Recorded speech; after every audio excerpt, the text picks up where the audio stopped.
Wow. First, before I start this video post-fight review, I got to give a shout out to Dream Chasing Boxing, all right, and the odd makers who actually had a war the favorite to win this fight. Dream Chaser actually called this he called it. He predicted a TKO.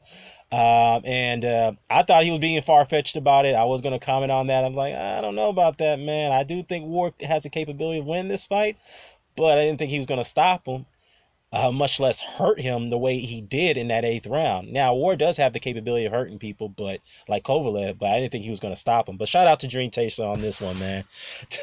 But I gotta say is though, I know I just got back home. I just got watching, seeing All Eyes on Me. Great film. I recommend everybody to go take a look at it.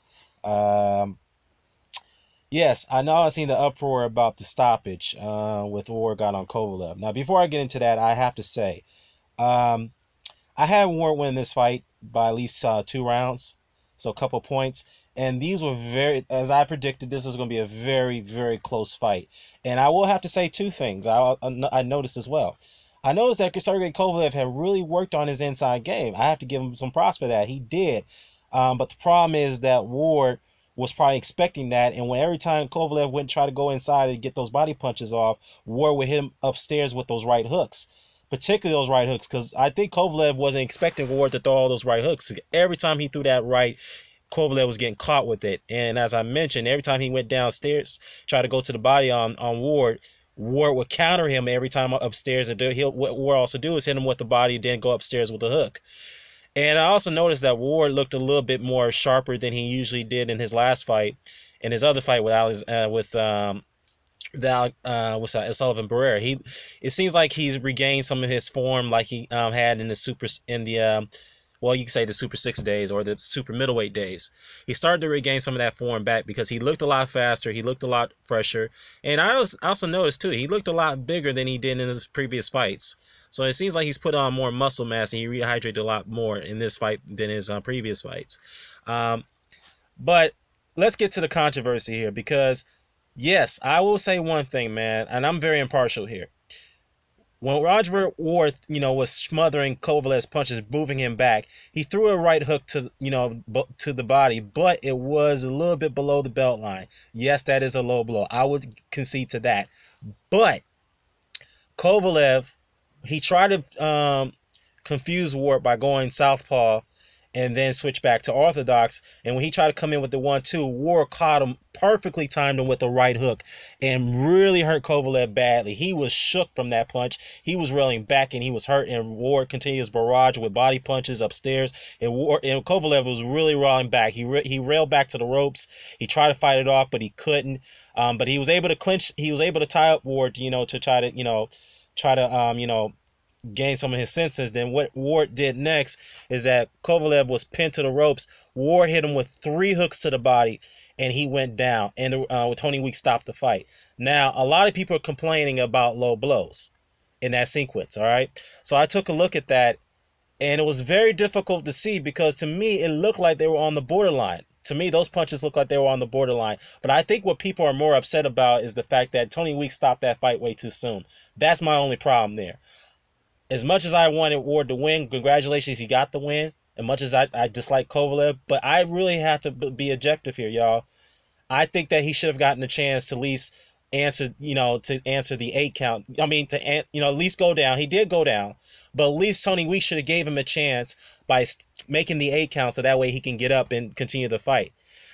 Needless to say, some can argue that, Kovalev is going to get knocked out anyway, so Tony Weeks probably made the right call, but to me, I thought that was way too much soon of a stoppage, in my opinion.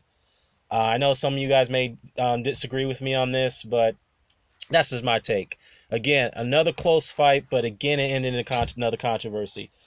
All I know is that Kathy Duva has specifically said that there will not be any rematch here. So, and I know Kathy Duva is incensed about this because I know in a press conference she went off on people who was heckling her, and she said, "Shut up." And Kovalev didn't protest the stoppage, but he did after the in the post-fight interview. So he was very upset about this.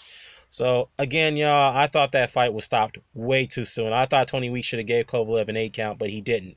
That's just my only problem with the stoppage. Again, I felt that Ward was going to get him out anyway, but still, though, I gotta Like again, I have to be impartial here. I thought it was way too soon. Now, as far as those 3 hooks to the body, I don't think those are the low blows. I thought they were on the belt line from the angle of it.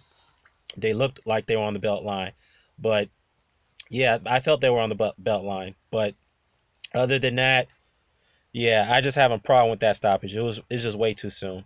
Now, where does two fighters go from here?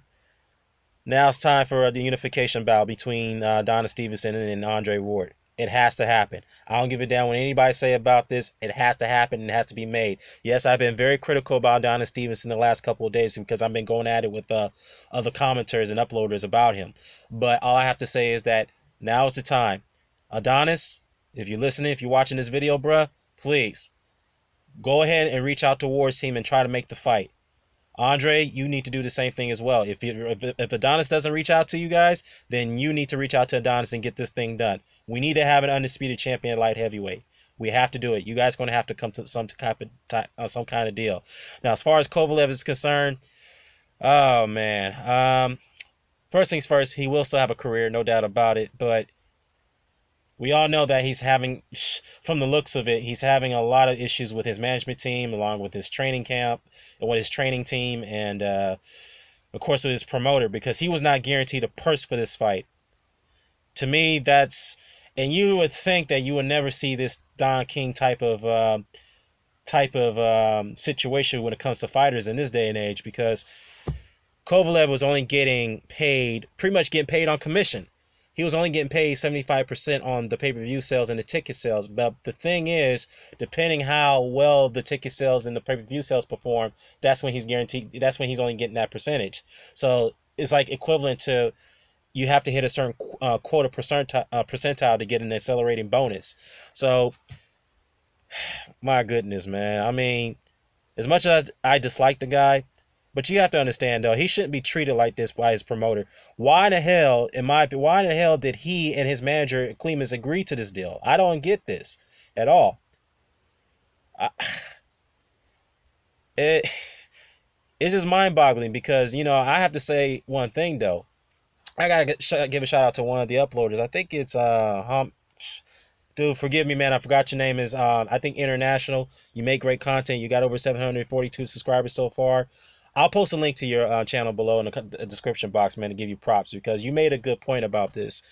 Floyd Mayweather is one of the most idiotic people in the world. We can all agree he's an idiot. But he will never, ever sign a contract where he's not guaranteed any money when it comes to pay-per-view fights. I just don't understand why in the hell Kovalev and his manager agreed to this. I just don't get it.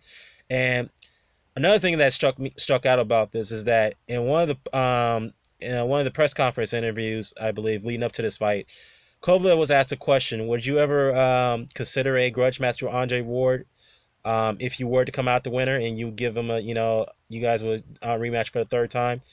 Kovalev responded by saying, you know what? I don't want to work with this team again. Now, Kathy Duva kind of, laughed at that comment. Some people will wonder after what was unraveled the last couple of days with his situation with his purse. Was he referring to Kathy Duva in main events? Now, let's not get it twisted now. We all know that Andrew Fonfara had his disputes with Kathy Duva back in 2011. He was only paid $1 for his fight at a main event promotion, at a main event fight. $1 freaking dollar. I'm not kidding, y'all. He posted it on Twitter with his check. And ever since Fonfara had left Duva in main events, he's been a lot happier with Al Heyman. He's getting paid a lot more money. He's getting, the bigger fights. So, yeah, he's very happy. So, Kovalev, in my opinion, he's going to have to sit down. He's going to have to look at his legal team. He's going to look at his, well, of course, keep your legal team, but look at his management team with Clemens, because I think Clemens made him sign a very bad deal. Very horrible deal. And I know Clemens is getting something out of this, even though the deal is bad for his client. So he's going to have to restructure his team. Of course, he's going to have to get rid of his trainer because they don't get along. They have a very strained relationship. He's going to have to find a new promoter, in my opinion. I think the best option for him is either Al Heyman, even though we can all say Al Heyman is we can't prove he's a promoter, but hey, Al Heyman under Develop Entertainment, that would be a good fit for him, or K2 Promotions. I think those would be the best routes for him to go after this. So, yeah, let me know what your thoughts about this, y'all. I'm out. Congratulations, Andre Ward.